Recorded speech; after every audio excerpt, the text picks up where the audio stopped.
Hello ಎಲ್ರಿಗೂ ನಮಸ್ಕಾರ. Welcome back to my YouTube channel, Sumalatha YouTube channel. Ramanagara ಜಿಲ್ಲೆಯ ಚನ್ನಪಟ್ಟಣ ತಾಲೂಕಿನ ಗೌಡ್ಗೆರೆ ಚಾಮುಂಡೇಶ್ವರಿ ದೇವಾಲಯದಲ್ಲಿರುವ ಮ್ಯೂಸಿಯಂ ದೇವಿಯ ದರ್ಶನದ ಜೊತೆಗೆ ಕರ್ನಾಟಕದ ಇತಿಹಾಸ ಮತ್ತು ಸಂಸ್ಕೃತಿಯನ್ನು ಪರಿಚಯಿಸುವ ಒಂದು ಅದ್ಭುತ ಜೀವಂತ ಸಂಗ್ರಹಾಲಯವಾಗಿದೆ. ಹೌದು, ನಾನಿವತ್ತು ಮ್ಯೂಸಿಯಂ ಬಗ್ಗೆ ಮಾತಾಡೋಣ ಅಂತ ಹೇಳಿ ತೋರಿಸ್ತಾ ಇದ್ದೀನಿ. ಬನ್ನಿ ಫ್ರೆಂಡ್ಸ್, ಯಾವ ರೀತಿ ಇದೆ ಮ್ಯೂಸಿಯಮ್ಮು ಮತ್ತು ಆ ತಾಯಿ ದರ್ಶನ ಪಡೆದು ಮ್ಯೂಸಿಯಂ ಒಳಗಡೆ ಎಂಟ್ರಿ ಮಾಡೋಣ ಬನ್ನಿ. ಇಲ್ಲಿ ನೀವು ನೋಡ್ತಾ ಇರ್ಬೋದು, ದೇವಿ ಹಿಂದಗಡೆ ಒಂದು ದೊಡ್ಡದು ಬಂಡೆ ಥರ ಇದೆಯಲ್ಲ, ಅಲ್ಲಿ ಕೆಳಗಡೆ ಗುಹೆ ಥರ ಇದೆ. ಅದರಲ್ಲಿ ಫಸ್ಟ್ಗೆ ನಾವು ಟಿಕೆಟ್ ತೊಗೊಂಡು ಈ ಗುಹೆ ಒಳಗಡೆ ಎಂಟ್ರಿ ಕೊಡಬೇಕಾಗುತ್ತೆ ಫ್ರೆಂಡ್ಸ್. ನಾವು ಇಲ್ಲಿ ಟಿಕೆಟ್ ತೊಗೊಂಡಿದ್ದೀವಿ. ಒಂದು ಟಿಕೆಟ್ 50 ರೂಪಾಯಿ. ಹಾಗಾಗಿ ಇಬ್ಬರು ಇದ್ವಲ್ಲ, ಅದಕ್ಕೆ ಇಬ್ಬರಿಂದ ಸೇರಿಸಿ ಒಂದು ಟಿಕೆಟ್ ತೊಗೊಂಡಿದ್ದೀವಿ 500 ರೂಪಾಯಿ ಕೊಟ್ಬಿಟ್ಟು. ನೀವು ನೋಡ್ತಾ ಇರ್ಬೋದು ಫ್ರೆಂಡ್ಸ್, ಯಾವ ರೀತಿ ಇದೆ ಅಂದರೆ ತಾಯಿ ನಿಂತಿದ್ದಾರಲ್ಲ, ಅದ್ರ ಕೆಳಗಡೆ ಭಾಗದಲ್ಲಿ ಗುಹೆ ಥರ ಮಾಡಿದ್ದಾರೆ. ಸೂಪರಾಗಿದೆ ಫ್ರೆಂಡ್ಸ್. ನೀವು ನೋಡ್ತಾ ಹೋಗಿ, ನೀವು ನೋಡಿ ಆನಂದ ಪಡಿ.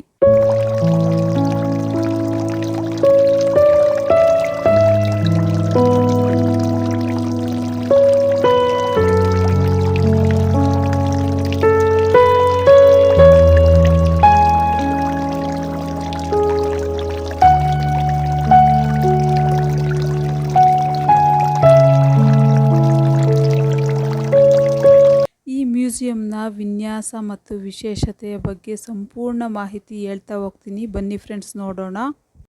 ಈ ಮ್ಯೂಸಿಯಮನ್ನು ದೇವಿಯ 60 ಅಡಿ ಎತ್ತರದ ಭವ್ಯ ವಿಗ್ರಹದ ಕೆಳಗಡೆ ಒಂದು ಸುಂದರವಾದ ಗುಹೆಯ ಒಳಭಾಗದಲ್ಲಿ ನಿರ್ಮಿಸಲಾಗಿದೆ.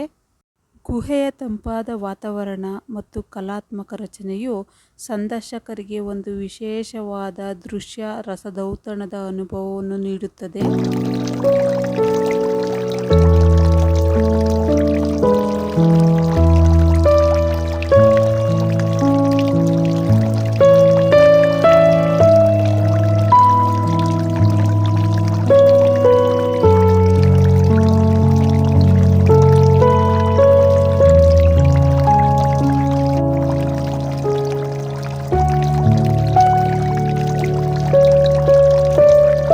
ಮ್ಯೂಸಿಯಂನಲ್ಲಿ ಏನಿದೆ, ಪ್ರಮುಖ ಆಕರ್ಷಣೆಗಳು ಏನು ಅಂತ ಹೇಳ್ತೀನಿ. ಸಾಂಸ್ಕೃತಿಕ ಪ್ರದರ್ಶನ ಅಂದರೆ ಕರ್ನಾಟಕದ ಹಳ್ಳಿಗಳ ಜೀವನ ಶೈಲಿಗಳನ್ನು ಬಿಂಬಿಸುವ ಜಗಲಿಕಟ್ಟೆ ಮತ್ತು ಗುಡಿಸಲು, ಅಡುಗೆ ಮನೆ, ಆಕಳು, ಕುರಿ ಸಾಕಾಣಿಕೆಯ ದೃಶ್ಯಗಳನ್ನು ಇಲ್ಲಿ ಸುಂದರವಾಗಿ ಚಿತ್ರಿಸಲಾಗಿದೆ.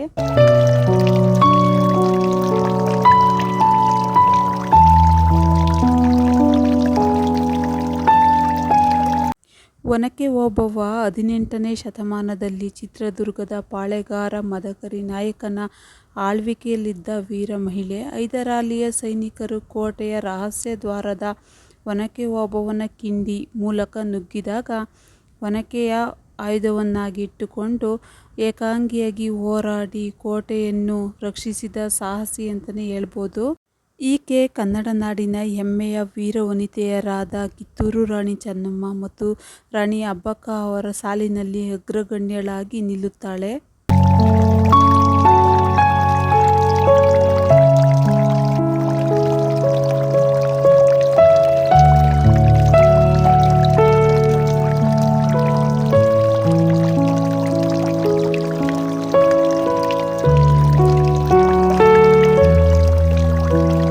ಮ್ಯೂಸಿಯಂನಲ್ಲಿ ಪಾರಂಪರಿಕ ಕಸುಬುಗಳು ಅಂದರೆ ಮರಗೆಲಸ, ಕಬ್ಬಿಣದ ಕುಲುಮೆ, ಕುಂಬಾರಿಕೆ ಮತ್ತು ಟೈಲರಿಂಗ್ಗಳಂತಹ ಹಳೆಯ ಕಾಲದ ಕಸುಬುಗಳನ್ನು ಪರಿಚಯಿಸುವ ಜೀವಂತಿಕೆ ಇರುವ ಗೊಂಬೆಗಳನ್ನಾಗಿ ಮಾಡಿ ಇಲ್ಲಿ ನೋಡ್ತಾ ಇರ್ಬೋದು ಫ್ರೆಂಡ್ಸ್. ಬಸವಣ್ಣ ಮತ್ತು ಅಕ್ಕ ಮಹಾದೇವಿ ಇಬ್ಬರು 12ನೇ ಶತಮಾನದ ಕಲ್ಯಾಣ ಕ್ರಾಂತಿಯ ಪ್ರಮುಖ ವಚನಕಾರರು ಮತ್ತು ಕನ್ನಡ ಸಾಹಿತ್ಯದ ದೀಪಸ್ತಂಭಗಳು.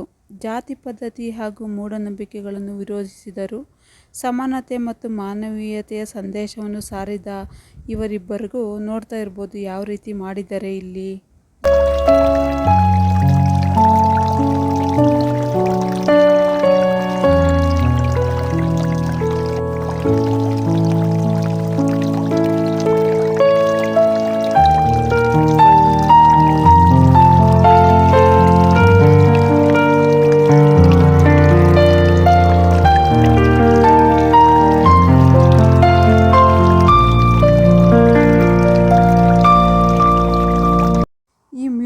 ಮ್ಯೂಸಿಯಂನಲ್ಲಿ ಮೈಸೂರು ಸಂಸ್ಥಾನದ ಮಹಾರಾಜರುಗಳ ಪ್ರತಿಮೆಗಳು ಇಲ್ಲಿ ಕಾಣಬಹುದು. ಚಾಮುಂಡೇಶ್ವರಿಯ ಅಷ್ಟ ಅವತಾರಗಳಲ್ಲದೆ ಸಂಗೊಳ್ಳಿ ರಾಯಣ್ಣ, ಒನಕೆ ಓಬವ್ವ, ಆದಿಶಂಕರಾಚಾರ್ಯರು ಮತ್ತು ಬಸವಣ್ಣನವರಂತಹ ಐತಿಹಾಸಿಕ ಮತ್ತು ಧಾರ್ಮಿಕ ವ್ಯಕ್ತಿಗಳ ಪ್ರತಿಮೆಗಳನ್ನು ನೈಜವಾಗಿ ರಚಿಸಲಾಗಿದೆ.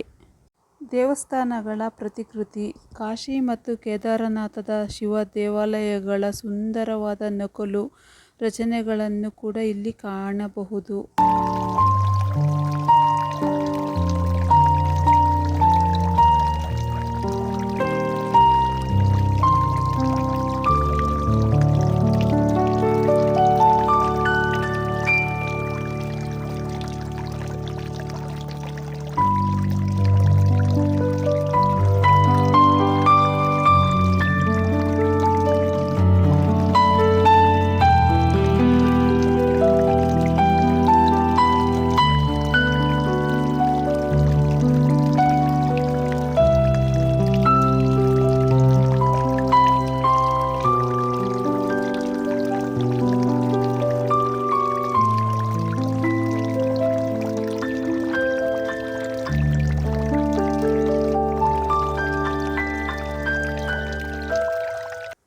ಇನ್ನು ಇಲ್ಲಿ ನೋಡ್ತಾ ಇರ್ಬೋದು ಫ್ರೆಂಡ್ಸ್, ಗುಹೆ ಒಳಗಡೆ ಸೇಮ್ ಟು ಸೇಮ್ ಗುಹೆ ಥರನೇ ಮಾಡಿದ್ದಾರೆ.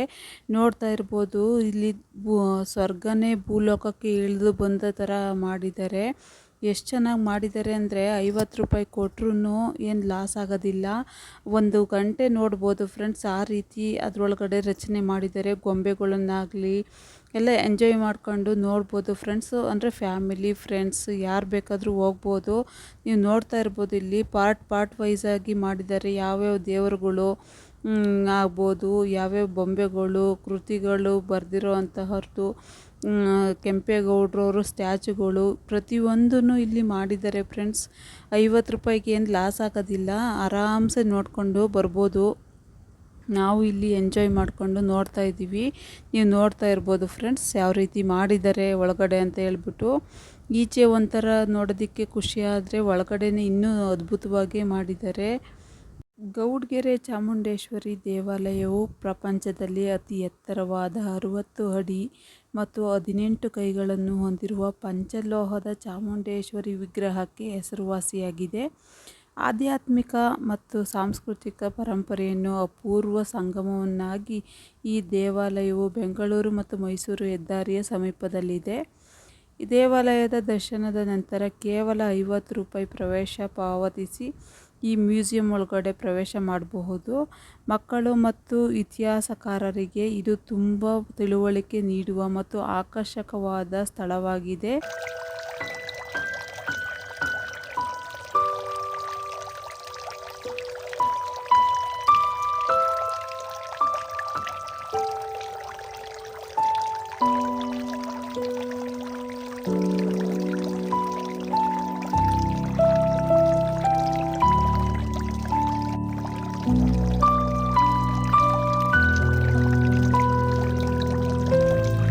ಮುಂದಿನ ಪೀಳಿಗೆಗೆ ನಮ್ಮ ಹಿರಿಯರು ಆಚಾರ ವಿಚಾರಗಳು, ನಂಬಿಕೆ ಮತ್ತು ಸಂಪ್ರದಾಯಗಳನ್ನು ಪರಿಚಯಿಸುವ ಉದ್ದೇಶದಿಂದ ಈ ವಸ್ತು ಸಂಗ್ರಹಾಲಯವನ್ನು ನಿರ್ಮಿಸಲಾಗಿದೆ. ಈ ಮ್ಯೂಸಿಯಂನಲ್ಲಿ ಗ್ರಾಮೀಣ ಸೊಗಡನ್ನು ಬಿಂಬಿಸುವ ರೈತರ ಪುತ್ಥಳಿಗಳು ಹಾಗೂ ಸಾಂಪ್ರದಾಯಿಕ ಜೀವನ ಶೈಲಿಗಳನ್ನು ಸುಂದರವಾಗಿ ಪ್ರದರ್ಶಿಸಲಾಗಿದೆ.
ನೋಡ್ತಿರ್ಬೋದು ಫ್ರೆಂಡ್ಸ್, ಚಾಮುಂಡೇಶ್ವರಿಯ ಅಷ್ಟಾವತಾರಗಳನ್ನು ಕೂಡ ಯಾವ ರೀತಿ ರಚನೆ ಮಾಡಿದ್ದಾರೆ, ಗೊಂಬೆಗಳನ್ನಾಗಿ ಮಾಡಿ ನಿಲ್ಲಿಸಿದ್ದಾರೆ ಅಂತ ನೋಡ್ತಿರ್ಬೋದು. ಎಷ್ಟು ಚೆನ್ನಾಗಿ ಕಾಣಿಸ್ತಾ ಇದೆ ನೋಡಿ. ಹಿಂದಿನ ಕಾಲದಾಗೆ ಫಿಲಮ್ಗಳಿಗೆಲ್ಲ ಸೆಟ್ ಹಾಕಾರಲ್ವ, ಹಳೆ ಫಿಲಮ್ಗಳಿಗೆ ಆ ಥರ ಚೆನ್ನಾಗಿ ಮಾಡಿದ್ದಾರೆ. ಸೆಟ್ ಹಾಕಿರೋ ಥರನೇ ಇದೆ.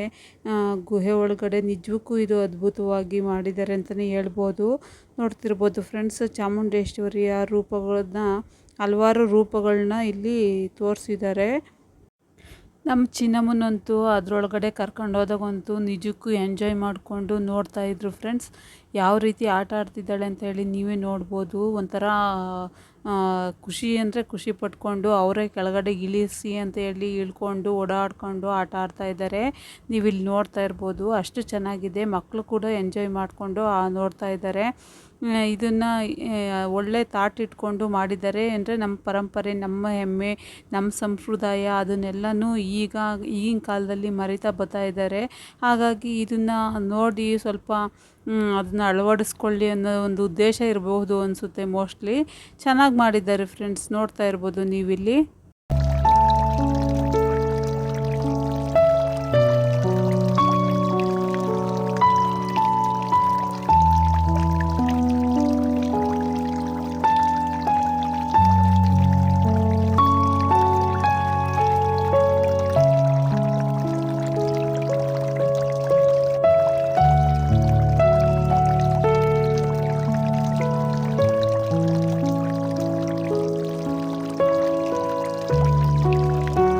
ಹಿಂದೂ ಧರ್ಮದ ಪ್ರಕಾರ ಶಿವ, ಪಾರ್ವತಿ, ಗಣೇಶ ಮತ್ತು ನಂದಿ ಪರಿಪೂರ್ಣ ಪರಿವಾರ ಎಂದು ಪ್ರಸಿದ್ಧವಾಗಿದ್ದಾರೆ. ಇವರೆಲ್ಲರೂ ಕೈಲಾಸ ಪರ್ವತದ ದಿವ್ಯ ನಿವಾಸಿಗಳು. ಶಿವನು ತ್ರಿಮೂರ್ತಿಗಳಲ್ಲಿ ಒಬ್ಬನಾಗಿದ್ದು ಪ್ರಪಂಚದ ಲಯಕಾರ, ವಿನಾಶಕ ಎಂದು ಕರೆಯಲ್ಪಡುತ್ತಾನೆ.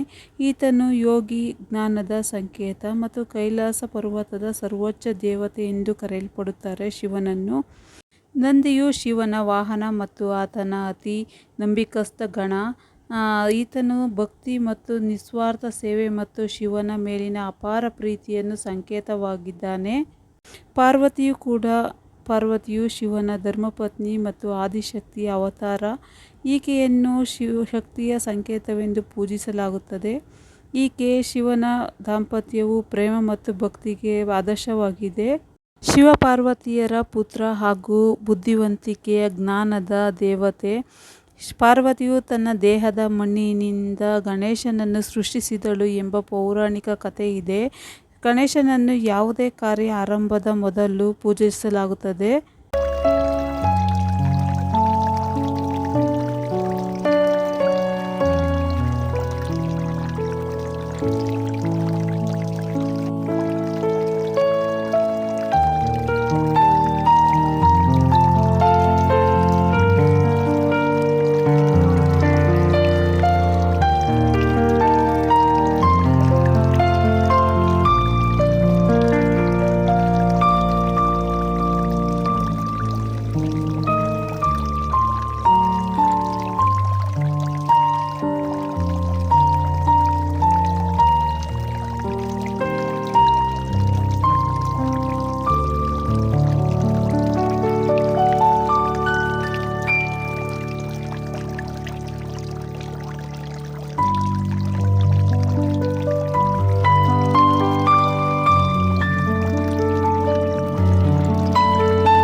ಸುಮಾರು 40 ವರ್ಷಗಳ ಹಿಂದಿನ ಕರ್ನಾಟಕದ ಗ್ರಾಮೀಣ ಜೀವನವು ಮಣ್ಣಿನ ಪರಿಮಳ, ಸಾಂಪ್ರದಾಯಿಕ ಕೃಷಿ ಪದ್ಧತಿ ಮತ್ತು ಪ್ರಕೃತಿಯೊಂದಿಗಿನ ನಿಕಟ ಸಂಬಂಧವನ್ನು ಹೊಂದಿತ್ತು.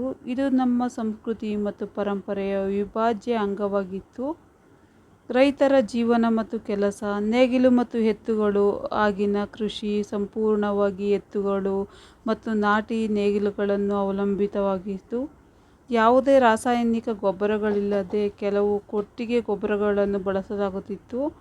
ಆ ಥರ ನಮ್ಮ ಜೀವನ ನಡ್ಕೊಂಡು ಹೋಗ್ತಾಯಿತ್ತು. ಈಗಿನ ಕಾಲದಲ್ಲಿ ಅದು ಫುಲ್ಲು ಕಣ್ಮರೆ ಆಗ್ತಾ ಬರ್ತಾಯಿದೆ. ಈಗ ಹಳೆ ಕಾಲದ್ದು ಯಾವ ರೀತಿ ಸಂಸ್ಕೃತಿ ಪರಂಪರೆ ಇತ್ತು ಅಂತ ಹೇಳ್ಬಿಟ್ಟು ಇಲ್ಲಿ ಈ ಗುಹೆ ಒಳಗಡೆ ಅವರು ರಚನೆ ಮಾಡಿ, ಗೊಂಬೆಗಳನ್ನಾಗಿ ಮಾಡಿ ರಚನೆ ಮಾಡಿ ತೋರಿಸಿದ್ದಾರೆ ನಮಗೆ. ನೀವು ನೋಡ್ತಾ ಇರ್ಬೋದು. ಬನ್ನಿ ಫ್ರೆಂಡ್ಸ್, ನೋಡೋಣ ಯಾವ ರೀತಿ ಇದೆ ಅಂತ ಹೇಳಿ. ಕುಂಬಾರರು ಜೇಡಿ ಮಣ್ಣಿನಿಂದ ವಿವಿಧ ಪಾತ್ರೆಗಳು ಮತ್ತು ಕಲಾಕೃತಿಗಳು ತಯಾರಿಸುವ ಭಾರತೀಯ ಸಾಂಪ್ರದಾಯಿಕ ಕುಶಲಕರ್ಮಿಗಳು. ಈ ಕಲೆಗೆ ಕುಂಬಾರಿಕೆ ಎಂದು ಕರೆಯಲಾಗುತ್ತದೆ. ಜೇಡಿಮಣ್ಣನ್ನು ಚಕ್ರದ ಸಹಾಯದಿಂದ ಆಕಾರಗೊಳಿಸಿ ಸುಟ್ಟು ಗಟ್ಟಿಯಾದ ಮಡಿಕೆಗಳನ್ನಾಗಿ ತಯಾರಿಸುವ ಇವರ ಪ್ರಮುಖ ಕಾಯಕವಾಗಿದೆ. ನಾವು ಚಿಕ್ಕವರಿದ್ದಾಗ ಈ ರೀತಿಯೇ ಮನೆಗಳನ್ನ ಕಟ್ತಾಯಿದ್ರು ನೋಡಿ. ಹೆಂಚಿನ ಮನೆ ಆಗಿರ್ಬೋದು ನೋಡಿ. ಈ ಥರ ಅಂದರೆ ಮುಂದಗಡೆ ಬೀದಿ ಮತ್ತು ಪಕ್ಕದ ಬೀದಿ ಆ ಥರ ಮನೆಗಳಿರ್ತಿತ್ತು. ಈಗೆಲ್ಲ ಇಂಪ್ರೂವೈಸ್ ಮಾಡಿಕೊಂಡು ಬಿಲ್ಡಿಂಗ್ಗಳ ಥರ ಕಟ್ಟಿದ್ದಾರೆ ಅಷ್ಟೇ. ನೋಡ್ತಾ ಇರ್ಬೋದು ಫ್ರೆಂಡ್ಸ್, ಇಲ್ಲಿ ಮಡಿಕೆ ಮಾಡೋರು ಯಾವ ರೀತಿಯಾಗಿ ಮಡಿಕೆ ಮಾಡ್ತಾಯಿದ್ದಾರೆ ಅಂದರೆ ಈ ಕಡೆ ಒಂದು ಮನೆ ಆದರೆ ಆ ಕಡೆ ಅಂದರೆ ಆಪೋಸಿಟ್ಗೆ ಇನ್ನೊಂದು ಮನೆ ಕಟ್ಕೊಂಡಿರ್ತಾರೆ ನೋಡಿ. ಈ ಥರ ಮಡಿಕೆ ಮಾಡೋದು ಅವ್ರವ್ರ ಕೆಲಸಗಳನ್ನ ಮಾಡ್ಕೊಂಡು ಹೋಗ್ತಾ ಇದ್ರಲ್ವ ಚಿಕ್ಕವರಿದ್ದಾಗ ನಾವು.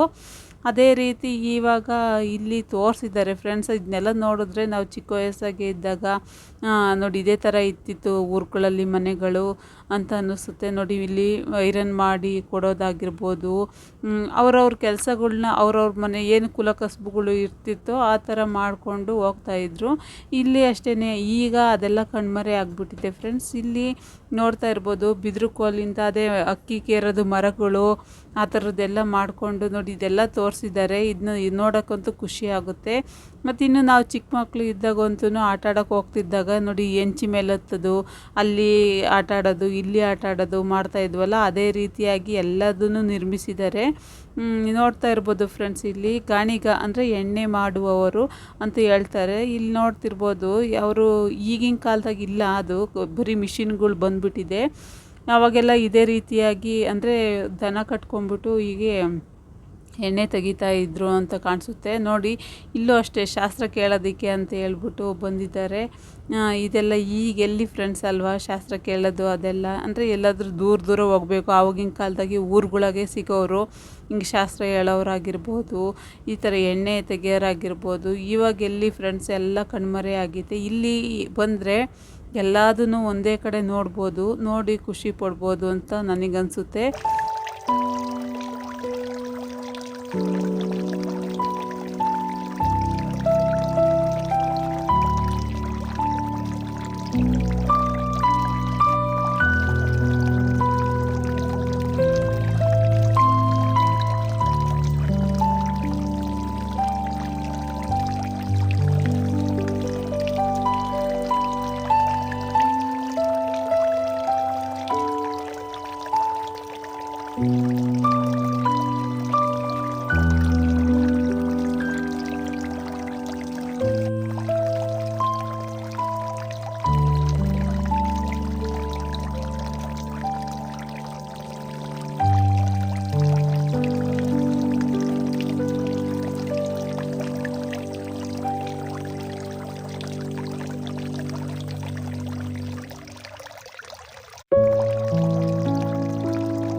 ಇನ್ನು ಇಲ್ಲಿ ನೀವು ನೋಡ್ತಾ ಇರ್ಬೋದು ಫ್ರೆಂಡ್ಸ್, ಟೈಮ್ ಪಾಸಿಗೋಸ್ಕರ ಯಾವ ರೀತಿಯಾಗಿ ಚೌಕಾಬಾರ ಆಡ್ತಾಯಿದ್ರು ಆವಾಗಿನ ಕಾಲದ ಜನಗಳು ಅಂತೇಳಿ. ಆವಾಗೆಲ್ಲ ಮೊಬೈಲ್ ಸಿಸ್ಟಮ್ಸ್ ಇರಲಿಲ್ಲ, ಹಾಗಾಗಿ ಟೈಮ್ ಪಾಸ್ ಮಾಡಲೇಬೇಕಾಗಿತ್ತು. ಆವಾಗ ಯಾವ ರೀತಿ ಟೈಮ್ ಪಾಸ್ ಮಾಡೋದು ಅಂದರೆ ನೋಡಿ, ಈ ಥರ ಜಗಲಿ ಕಟ್ಟೆ ಮೇಲೆ ಕೂತ್ಕೊಂಡ್ಬಿಟ್ಟು ಹಳ್ಳಿ ಕಟ್ಟೆ ಹತ್ರ ಚೌಕಾಬಾರ ಆಟ ಆಡೋದು, ಏನೇನೋ ಆಟ ಆಡೋದು ಮಾಡ್ತಾಯಿದ್ರು. ದೊಡ್ಡವರಾಗಿ ಕೂತ್ಕೊಂಡು ಮಾತಾಡೋದು ಮಾಡ್ತಾಯಿದ್ರು. ಈಗೆಲ್ಲ ಫೋನ್ಗಳು ಬಂದಾಗಿಂದ ಅವರವರು ಫೋನ್ಗಳು ತೊಗೊಂಡು ಎಲ್ಲ ರೂಮ್ ಸೇರ್ಕೊತಾ ಇರ್ತಾರೆ.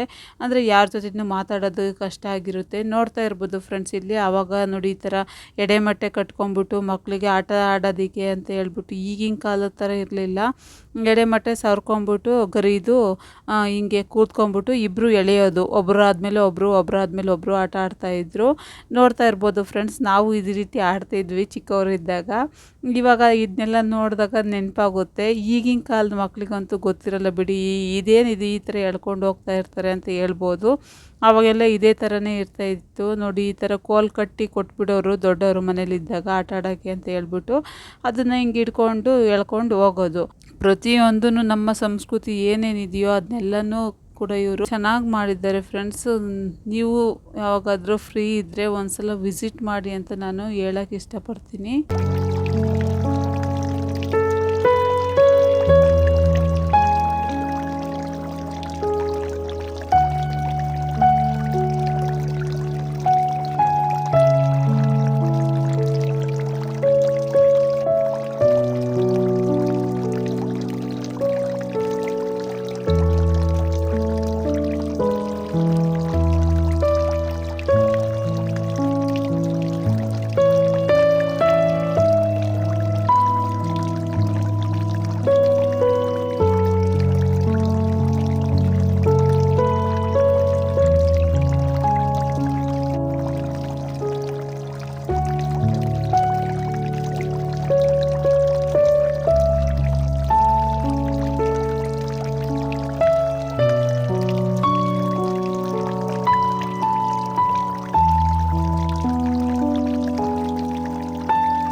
ನೀವಿಲ್ಲಿ ನೋಡ್ತಾ ಇರ್ಬೋದು ಫ್ರೆಂಡ್ಸ್, ಅಂದರೆ ಒಂದೊಂದು ಮನೇಲೂ ಒಂದೊಂದು ಥರ ಕೆಲಸ ಮಾಡ್ತಾ ಇರ್ತಾರೆ. ಶಿಲ್ಪಿಗಳು ನೋಡ್ಬೋದು. ಇದು ಇಲ್ಲಿ ನೋಡ್ತಾ ಇರ್ಬೋದು ಬೀದಿನ ಸೇಮ್ ಟು ಸೇಮ್ ಒರಿಜಿನಲ್ ಯಾವ ರೀತಿ ಇರುತ್ತೋ ಅದೇ ರೀತಿಯಾಗಿ ಬೀದಿ ಮಾಡಿದ್ದಾರೆ. ಮತ್ತು ಮನೆಗಳ್ನೂ ಅಷ್ಟೇ ಸಹ ನೋಡಿ, ಇದು ತೆಂಗಿನ ಮರದ್ದು ಅಂದರೆ ತೀರ್ಗಳು ಹೆಂಚಾಕೋದಿಕ್ಕೆ ಅಂತ ಹೇಳ್ಬಿಟ್ಟು ಯಾವ ರೀತಿ ಮಾಡಿದ್ದಾರೆ. ಡೋರ್ ನೋಡಿ, ಡೋರ್ ಇರ್ಬೋದು, ಇಲ್ಲಿ ಮನೆಯಲ್ಲಿ ಪಾಪು ಆಡ್ಸೋದಿರ್ಬೋದು ನೋಡಿ, ಸೇಮ್ ಟು ಸೇಮ್ ಗೊಂಬೆನ ಸೇಮ್ ಮಗು ಥರನೇ ಮಾಡಿದ್ದಾರೆ.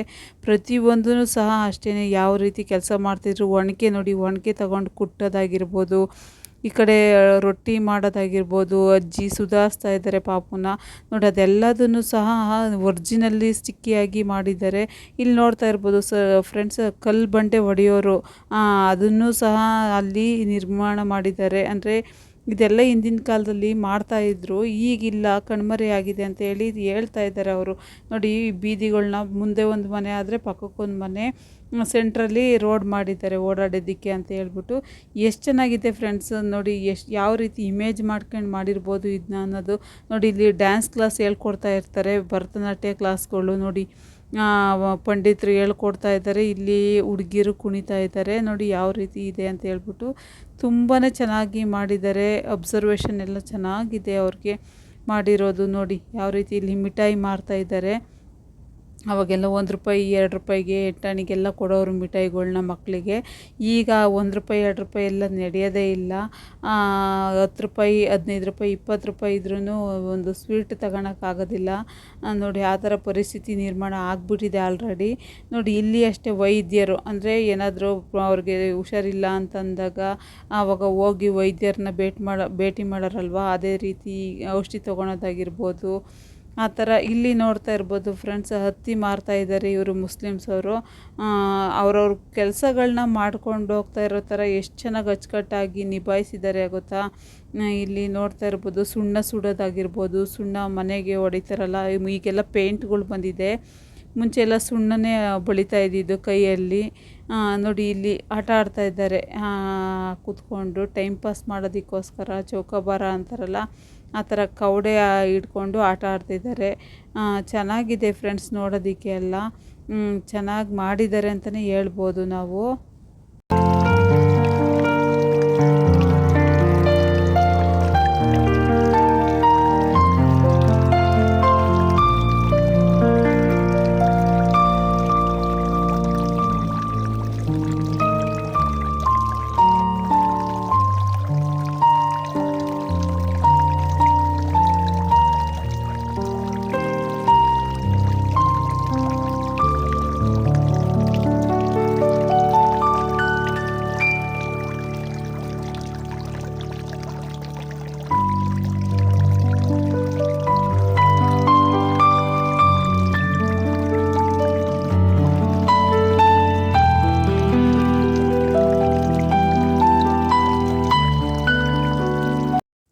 ಮುಂಚೆ ಎಲ್ಲ ಎಲ್ಲಿ ಯಾವ ಥರ ಇರ್ತಿತ್ತು ನನಗೆ ಗೊತ್ತಿಲ್ಲ. ಬಟ್ ನಮ್ಮೂರಲ್ಲಂತೂ ಇದೇ ಥರ ಇರ್ತಿತ್ತು.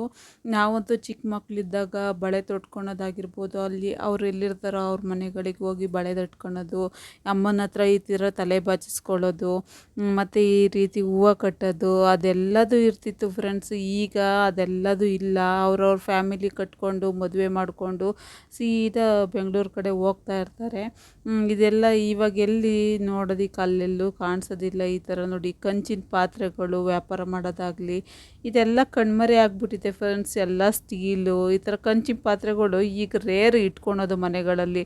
ಅದು ತುಂಬ ಪುರಾತನ ಕಾಲದಿಂದ ಇಟ್ಕೊಂಬಂದಿದ್ದಾರೆ. ಆದರೆ ಅದು ಅಲ್ಲೇ ಇರ್ತವೆ ಕೆಲವೊಂದು ಮನೆಗಳಲ್ಲಿ. ಇವಾಗ ನಮ್ಮ ಮನೆಗಳಲ್ಲೆಲ್ಲ ಈ ಥರ ಕಂಚಿನ ಪಾತ್ರೆಗಳು ಆ ಥರದ್ದೇನು ಇಲ್ಲ ನೋಡಿ. ಇಲ್ಲಿ ಚಿನ್ನ ಬೆಳ್ಳಿ ಊರುಗಳಲ್ಲೇ ಸಿಗ್ತಾಯಿತ್ತು ನೋಡಿ. ಅಲ್ಲೇ ಹೋಗಿ ತೊಗೊಂಬರೋದಾಗಿರ್ಬೋದು, ಅಂದರೆ ಕಡಿಮೆ ರೇಟ್ ಆ ಥರದ್ದೆಲ್ಲ ಇರ್ತಾಯಿತ್ತು. ಈಗಂತೂ ಚಿನ್ನದ ಬೆಲೆ ಗಗನಕ್ಕೆ ಏರಿಬಿಟ್ಟಿದೆ. ತಗೊಳಕ್ಕೆ ಇರಲಿ, ನೋಡೋಕ್ಕೂ ಹೋಗೋಕ್ಕಾಗಲ್ಲ ನೋಡಿ. ಇಲ್ಲಿ ಅಂದರೆ ಚಪ್ಪಲಿನೂ ರೆಡಿ ಮಾಡೋರು ಎಲ್ಲ ಪ್ರತಿಯೊಂದನ್ನು ನಿರ್ಮಾಣ ಮಾಡಿದ್ದಾರೆ ಇವರು. ಇಲ್ಲಿಗೆ ಬಂದರೆ ಎಲ್ಲದೂ ಒಂದು ಕಡೆಯಿಂದ ಒಂದು ಸಲ ರೌಂಡ್ ಹಾಕ್ಬಿಟ್ರೆ ಪ್ರತಿಯೊಂದನ್ನು ಗೊತ್ತಾಗುತ್ತೆ. ನಾವು ಯಾವ ರೀತಿ ಇತ್ತು, ಈಗ ಯಾವ ರೀತಿ ಇದೆ ಅಂತ ಹೇಳ್ಬಿಟ್ಟು. ಬಟ್ ಚೆನ್ನಾಗಿದೆ ನೋಡೋಕ್ಕೆ ಅಷ್ಟು ಹೇಳ್ಬೋದು. ನೋಡ್ತಿರ್ಬೋದು ಫ್ರೆಂಡ್ಸ್, ಇಲ್ಲಿ ಮುಂಚೆ ಎಲ್ಲ ಶಾಪ್ಗಳು, ಇವಾಗೆಲ್ಲ ಶಾಪ್ಗಳು ಇಟ್ಟಿದ್ದಾರೆ. ಇವಾಗ ಹಳೆ ಕಾಲದಲ್ಲೆಲ್ಲ ಇದೇ ಥರನೇ ನೋಡಿ. ಮನೆಗಳಿಗೆ ಹೋಗಿ ಮಾಡ್ತಾಯಿದ್ರಿ ಈ ಥರ ಶೇವಿಂಗು ಆಗಿರ್ಬೋದು, ಕಟಿಂಗ್ ಆಗಿರ್ಬೋದು. ನೀವು ನೋಡ್ತಾ ಇರ್ಬೋದು ಇಲ್ಲಿ ಖಾರ ರುಬ್ಕೊಳಕ್ಕೆ ಆ ಥರ ಬಂಡೆಗಳು. ಅದು ಮುಂಚೆ ಈ ಮಿಕ್ಸಿ ಅದೆಲ್ಲ ಐರನ್ ಬಾಕ್ಸ್ಗಳು ಅದು ಏನು ಇರ್ತಿರಲಿಲ್ಲ. ನೋಡ್ತಿರ್ಬೋದು ಇಲ್ಲಿ ಫ್ರೆಂಡ್ಸ್, ಇಲ್ಲಿ ಕುರಿಗಳನ್ನ ಕಾಯೋಕ್ಕೆ ಅಂತ ಹೇಳ್ಬಿಟ್ಟು ಪಡ್ಸಲಿಗೆ ಕಟ್ತಾರಲ್ಲ ಆ ಥರ ಕಟ್ಟಿದ್ದಾರೆ. ಇದನ್ನು ಇಮ್ಯಾಜಿನೇಷನ್ ಮಾಡಿ ಒಳ್ಳೆ ಚೆನ್ನಾಗಿ ಮಾಡಿದ್ದಾರೆ ಅಂತಲೇ ಹೇಳ್ಬೋದು ಫ್ರೆಂಡ್ಸ್. ನೋಡ್ತಾ ಇರ್ಬೋದು ನೀವು.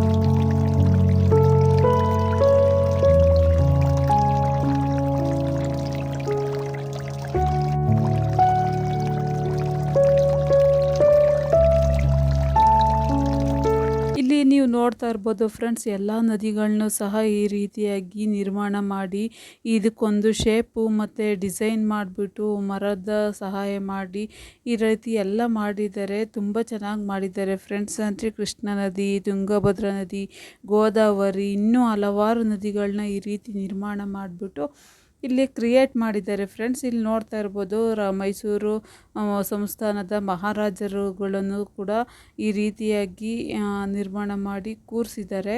ಅಂದರೆ ಯಾರ್ಯಾರು ಆಳ್ವಿಕೆ ನಡೆಸಿದ್ರು ಮೈಸೂರು ಅರಮನೆಯಲ್ಲಿ ಅನ್ನೋದನ್ನು ಈ ಸಂಪ್ರದಾಯದ ಪ್ರಕಾರ ಇಲ್ಲಿ ತೋರಿಸ್ಕೊಂಡು ಹೋಗಿದ್ದಾರೆ. ಮೈಸೂರು ಸಂಸ್ಥಾನದ ಆರಂಭಿಕ ರಾಜರುಗಳು ಅಂದರೆ ಯದುರಾಯ ಒಡೆಯರ್, ಹಿರಿಯ ಬೆಟ್ಟದ ಚಾಮರಾಜ ಒಡೆಯರ್, ತಿಮ್ಮರಾಜ ಒಡೆಯರ್, ಹಿರಿಯ ಚಾಮರಾಜ ಒಡೆಯರ್, ಹಿರಿಯ ಬೆಟ್ಟದ ಚಾಮರಾಜ ಒಡೆಯರ್, ತಿಮ್ಮರಾಜ ಒಡೆಯರ್, ಬೋಲ ಚಾಮರಾಜ ಒಡೆಯರ್, ಬೆಟ್ಟದ ಚಾಮರಾಜ ಒಡೆಯರ್. ಪ್ರಸಿದ್ಧ ಸಾಮ್ರಾಜ್ಯದ ಅರಸರು ಅಂದರೆ ರಾಜ ಒಡೆಯರ್, ಚಾಮರಾಜ ಒಡೆಯರ್, ರಾಜ ಒಡೆಯರ್ ಟು ರಣಧೀರ ಕಂಠೀರವ ನರಸಿಂಹ ರಾಜ ಒಡೆಯರ್, ದೊಡ್ಡ ದೇವರಾಜ ಒಡೆಯರ್, ಚಿಕ್ಕ ದೇವರಾಜ ಒಡೆಯರ್, ಕಂಠೀರವ ನರಸಿಂಹರಾಜ, ನರಸರಾಜ ಒಡೆಯರ್, ದೊಡ್ಡ ಕೃಷ್ಣರಾಜ ಒಡೆಯರ್, ಚಾಮರಾಜ ಒಡೆಯರ್. ಉತ್ತರಾರ್ಧದ ರಾಜರು ಅಂದರೆ ಇಮ್ಮಡಿ ಕೃಷ್ಣರಾಜ ಒಡೆಯರ್, ನಂಜರಾಜ ಒಡೆಯರ್, ಬೆಟ್ಟದ ಚಾಮರಾಜ ಒಡೆಯರ್, ಕಾಸ ಚಾಮರಾಜ ಒಡೆಯರ್. ಆಧುನಿಕ ಮೈಸೂರು ಸಂಸ್ಥಾನದ ಮಹಾರಾಜರುಗಳು ಮುಮ್ಮಡಿ ಕೃಷ್ಣರಾಜ ಒಡೆಯರ್, ಚಾಮರಾಜೇಂದ್ರ ಒಡೆಯರ್, ನಾಲ್ವಡಿ ಕೃಷ್ಣರಾಜ ಒಡೆಯರ್, ಜಯಚಾಮರಾಜ ಒಡೆಯರ್ ಇನ್ನು ಮುಂತಾದವರು. ಇನ್ನು ಈ ಮ್ಯೂಸಿಯಂನಲ್ಲಿ ಶಿವನ 12 ಜ್ಯೋತಿರ್ಲಿಂಗಗಳು ಕೂಡ ನೋಡಬಹುದಾಗಿದೆ. ಅವುಗಳನ್ನು ಸಹ ಇಲ್ಲಿ ಪ್ರತಿಷ್ಠಾಪನೆ ಮಾಡಿದ್ದಾರೆ. ಅದರಲ್ಲೂ ಹೇಳಬೇಕು ಅಂತಂದರೆ ಹಿಂದೂ ಧರ್ಮದಲ್ಲಿ ಅತ್ಯಂತ ಪವಿತ್ರವಾದ ಶಿವನ ದೈವಿಕ ರೂಪಗಳಾಗಿವೆ. ಈ 12 ಜ್ಯೋತಿರ್ಲಿಂಗಗಳು ಭಾರತದಾದ್ಯಂತ ವಿವಿಧ ರಾಜ್ಯಗಳಲ್ಲಿ ನೆಲೆಗೊಂಡಿದ್ದು ಭಕ್ತರಿಗೆ ಮೋಕ್ಷ ಮತ್ತು ಅಪಾರ ಆಧ್ಯಾತ್ಮಿಕ ಶಕ್ತಿಯನ್ನು ನೀಡುತ್ತವೆ ಎಂದು ನಂಬಲಾಗಿದೆ. ಅವುಗಳನ್ನೆಲ್ಲ ಇಲ್ಲಿ ಒಂದೇ ಕಡೆಯೇ ಇಲ್ಲಿ ಪ್ರತಿಷ್ಠಾಪನೆ ಮಾಡಿ ಅಂದರೆ ಹೋಗೋ ಭಕ್ತಾದಿಗಳಿಗೆಲ್ಲ ಅಂದರೆ ಈ ಜ್ಯೋತಿರ್ಲಿಂಗಗಳ ದರ್ಶನಗಳು ಸಿಗಲಿ ಅಂತ ಕೂಡ ಇಲ್ಲಿ ಮಾಡಿದ್ದಾರೆ. ನೀವು ನೋಡ್ತಾ ಇರ್ಬೋದು ಫ್ರೆಂಡ್ಸ್ ಯಾವ ರೀತಿ ಮಾಡಿದ್ದಾರೆ ಜ್ಯೋತಿರ್ಲಿಂಗಗಳನ್ನು ಅಂತ ಹೇಳ್ಬಿಟ್ಟು. ಶಿವನ 12 ಜ್ಯೋತಿರ್ಲಿಂಗಗಳು ಯಾವುವು ಅಂತ ಹೇಳ್ಬಿಟ್ಟು ತಿಳ್ಕೊಳ್ಳೋಣ ಬನ್ನಿ ಫ್ರೆಂಡ್ಸ್. ಸೋಮನಾಥೇಶ್ವರ ಜ್ಯೋತಿರ್ಲಿಂಗ, ಮಲ್ಲಿಕಾರ್ಜುನ ಜ್ಯೋತಿರ್ಲಿಂಗ, ಮಹಾಕಾಳೇಶ್ವರ ಜ್ಯೋತಿರ್ಲಿಂಗ, ಓಂಕಾರೇಶ್ವರ ಜ್ಯೋತಿರ್ಲಿಂಗ, ಕೇದಾರನಾಥ ಜ್ಯೋತಿರ್ಲಿಂಗ, ಭೀಮಶಂಕರ ಜ್ಯೋತಿರ್ಲಿಂಗ, ಕಾಶಿ ವಿಶ್ವನಾಥ ಜ್ಯೋತಿರ್ಲಿಂಗ, ತ್ರಯಂಬಕೇಶ್ವರ ಜ್ಯೋತಿರ್ಲಿಂಗ, ವೈದ್ಯನಾಥ ಜ್ಯೋತಿರ್ಲಿಂಗ, ನಾಗೇಶ್ವರ ಜ್ಯೋತಿರ್ಲಿಂಗ, ರಾಮೇಶ್ವರಂ ಜ್ಯೋತಿರ್ಲಿಂಗ, ಗ್ರೀಷ್ಮೇಶ್ವರಂ ಜ್ಯೋತಿರ್ಲಿಂಗಗಳು ಒಟ್ಟು 12 ಶಿವನ ಜ್ಯೋತಿರ್ಲಿಂಗಗಳು ಇಲ್ಲಿ ನೋಡಬಹುದಾಗಿದೆ ಫ್ರೆಂಡ್ಸ್.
ಪ್ರಸ್ತುತ ಮೈಸೂರು ಒಡೆಯರ್ ರಾಜವಂಶದ ಮುಖ್ಯಸ್ಥರು ಯದುವೀರ್ ಕೃಷ್ಣದತ್ತ ಚಾಮರಾಜ ಒಡೆಯರ್ 2015ರಲ್ಲಿ ಶ್ರೀಕಂಠದತ್ತ ನರಸಿಂಹರಾಜ ಒಡೆಯರ್ ಅವರ ನಿಧನದ ನಂತರ ಪ್ರಮೋದಾದೇವಿಯು ಒಡೆಯರ್ ಅವರು ಯದುವೀರ್ ಅವರನ್ನು ದತ್ತು ತೆಗೆದುಕೊಳ್ಳುವ ಮೂಲಕ ರಾಜವಂಶದ ಉತ್ತರಾಧಿಕಾರಿಯನ್ನಾಗಿ ಮಾಡಿದರು. ಯದುವೀರ್ ಒಡೆಯರ್ ಅವರು ಕಿರುಪರಿಚಯ ಇಲ್ಲಿದೆ ನೋಡಿ. ಯದುವೀರ್ ಕೃಷ್ಣದತ್ತ ಚಾಮರಾಜ ಒಡೆಯರ್, ತ್ರಿಷಿಕಾ ಕುಮಾರಿ ಸಿಂಗ್ ಇವರಿಗೆ ಆದ್ಯವೀರ್ ನರಸಿಂಹರಾಜ ಒಡೆಯರ್ ಎಂಬ ಮಗನಿದ್ದಾರೆ. ಇನ್ನು ಈ ಗುಹೆಯಲ್ಲಿ ನಾವು ಮುಂದೆ ನೋಡ್ತಾ ಹೋಗೋದಾದರೆ ಸಪ್ತ ಋಷಿಗಳು ಅಂದರೆ ಹಿಂದೂ ಧರ್ಮದ ಪರಂಪರೆಯಲ್ಲಿ ಬ್ರಹ್ಮಾಂಡ ಸೃಷ್ಟಿ, ರಕ್ಷಣೆ ಮತ್ತು ಜ್ಞಾನ ಪ್ರಸಾರಕ್ಕೆ ಕಾರಣೀಭೂತರಾದ 7 ಮಹಾನ್ ಋಷಿಗಳನ್ನು ಸಪ್ತ ಋಷಿಗಳು ಎಂದು ಕರೆಯಲಾಗುತ್ತದೆ.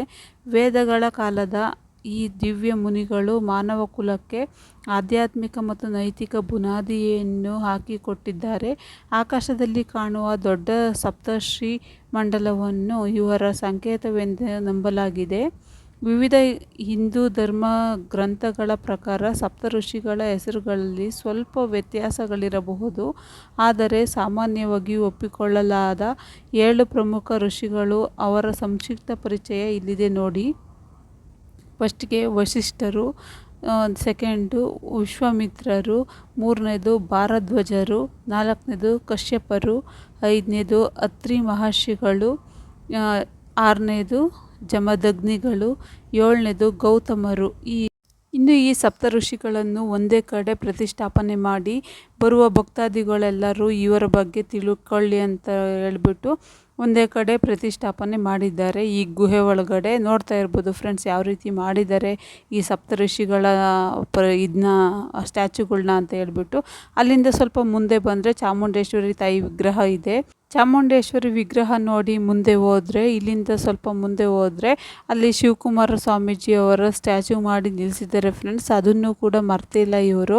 ಚೆನ್ನಾಗಿದೆ. ನಮ್ಮ ತುಮಕೂರು ಡಿಸ್ಟಿಕಲ್ಲಿ ಶಿವಕುಮಾರ ಸ್ವಾಮೀಜಿಯವರ ಸ್ಟ್ಯಾಚುನು ಕೂಡ ಈ ಥರ ಇಲ್ಲಿ ಮಾಡಿದ್ದಾರೆ ಅಂತ ಅಂದರೆ ನಮಗೊಂದು ಹೆಮ್ಮೆ ತರುವಂಥ ವಿಷಯನೇ ಆಗಿದೆ.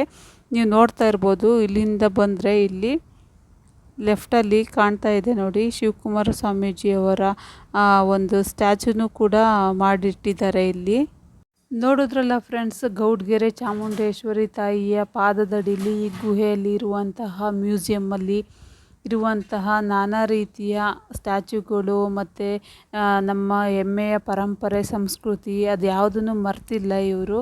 ನೀವು ನೋಡಿದ್ರಲ್ಲ ಫ್ರೆಂಡ್ಸ್, ಈ ವಿಡಿಯೋ ನಿಮಗೆಲ್ಲ ಇಷ್ಟ ಆಯಿತು ಅಂತ ನಾನು ಭಾವಿಸ್ತೀನಿ. ಇಲ್ಲಿ ಆಂಜನೇಯ ಸ್ವಾಮಿ ನೋಡ್ತಾ ಇರ್ಬೋದು. ಆಂಜನೇಯ ಸ್ವಾಮಿ ದೇವ್ರಿಗೆ ಕೈ ಮುಗಿದ್ಬಿಟ್ಟು ನಾವು ಹೊರಟಿದ್ದು ಈಚೆ.